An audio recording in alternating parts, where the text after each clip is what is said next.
Hi everyone. कैसे हैं आप लोग? आई होप आप लोग अच्छे होंगे। यहाँ मैं होली के लिए घर जा रही हूँ हॉस्टल से। मेरा वैसे कोई प्लान नहीं था घर जाने का, बट पटना में सारे हॉस्टल्स बंद कर दिए जाते हैं, बहुत लोगों को पता होगा। इसलिए मेरे को जाना पड़ा घर। तो वही मैं ट्रैवल कर रही हूँ और मैं फ़र्स्ट टाइम लाइफ में अकेले ट्रैवल कर रही थी।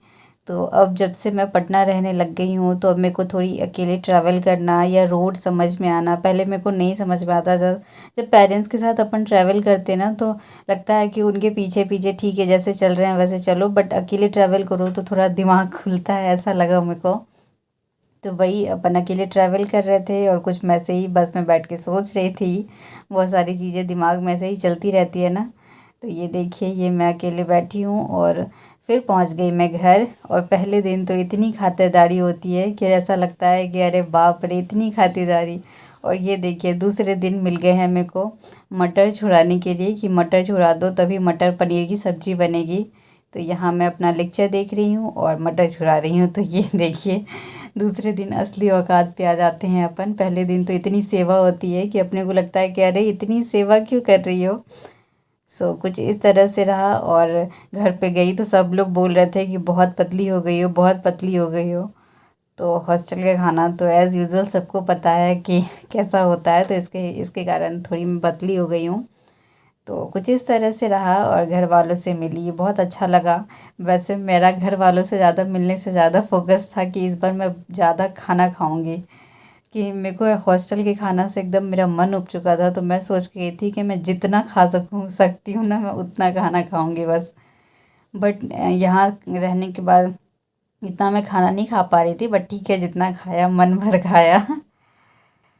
ये देखिए, हर आधे एक घंटे पे माँ इस तरह से मेरे को बार बार ला के चीज़ें दे रही थी। Hi everyone. आपने पिछले क्लिप में देखा कि मैं घर गई थी और फिर वहाँ होली इस बार सेलिब्रेट नहीं हुआ ड्यू टू सम रीजंस। और उसके बाद फिर मैं वहाँ से वापस आ गई और आने के बाद पूरे रूम की साफ़ सफाई की। 4-5 दिनों में रूम में बहुत ज़्यादा डस्ट डस्ट से देख रही थी, तो मैंने सबको साफ़ किया, फिर नहाया धुला।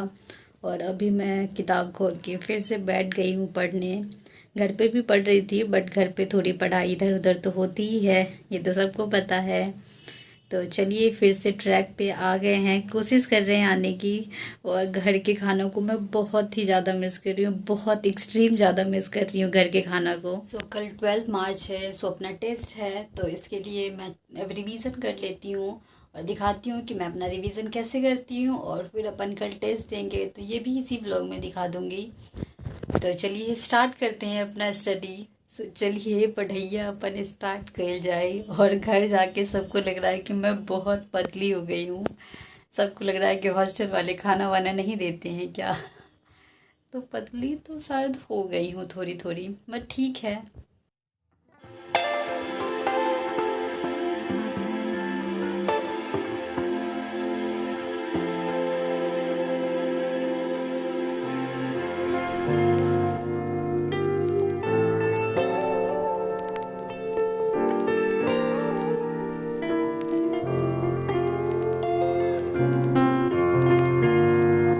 तो रिवीजन स्टार्ट करने से पहले एक बार चेक कर लेते हैं कि क्या क्या सब्जेक्ट हो गया है। एंड आप लोग सोचेंगे ये मैंने बीपीएससी का क्यों लगा रखा है, तो आजकल मेरे को बीपीएससी एग्ज़ाम में थोड़ा इंटरेस्ट आ गया है। तो सोच रही हूँ कि देखो कैसा क्या सिलेबस आता है, कैसा क्या एग्ज़ाम होता है, तो वही सारी चीज़ें मैं देख रही थी। तो चलिए फिर से वापस नीट पे आ जाते हैं। Dropper NEET. और ये रहा अपना बैच। अरे मेरा भाई माई बैचेस किधर गया भाई? ये क्या किया मैंने?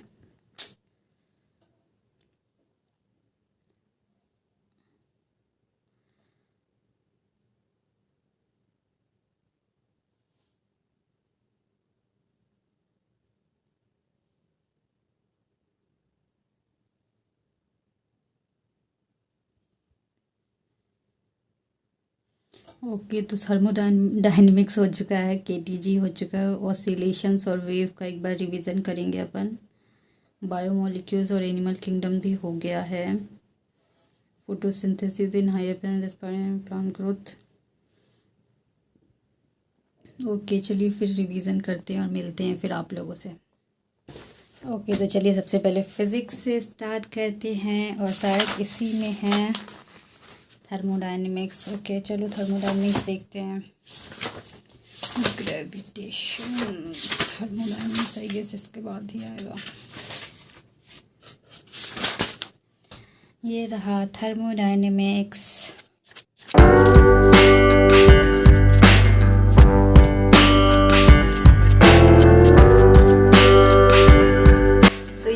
थर्मोडायनेमिक्स का रिवीजन कंप्लीट कर लिया है। अब चलते हैं बायो में एनिमल किंगडम और बायो मॉलिक्यूल्स का एक बार रिवीजन कर लेती हूँ एनसीईआरटी से।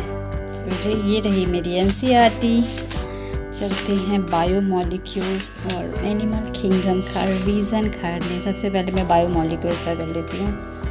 142।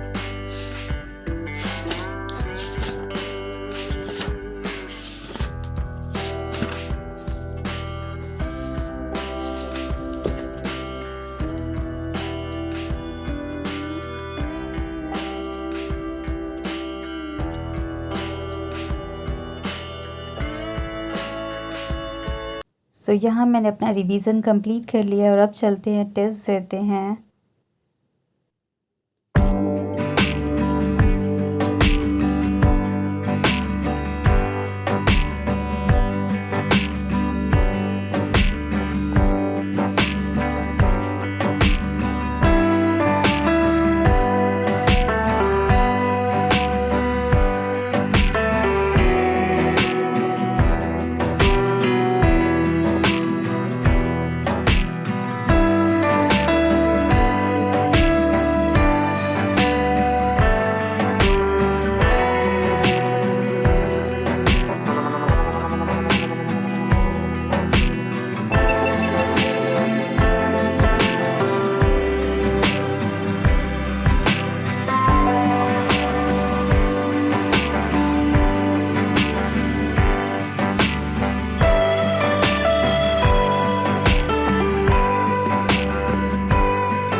यहाँ मैंने अपना टेस्ट कंप्लीट कर लिया है as you can see and 15 minutes बच रहे हैं, 14 मिनट्स अप्रॉक्स। तो मैं अब टेस्ट को सबमिट कर देती हूँ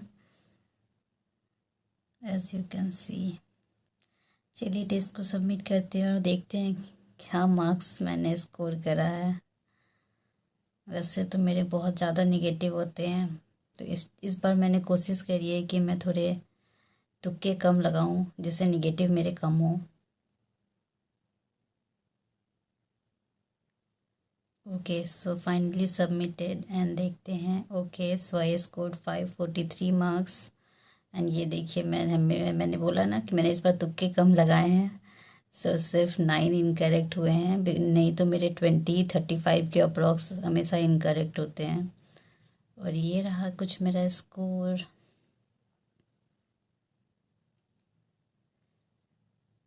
सो कुछ इस तरह से रहा मेरा EITS 4 का स्कोर।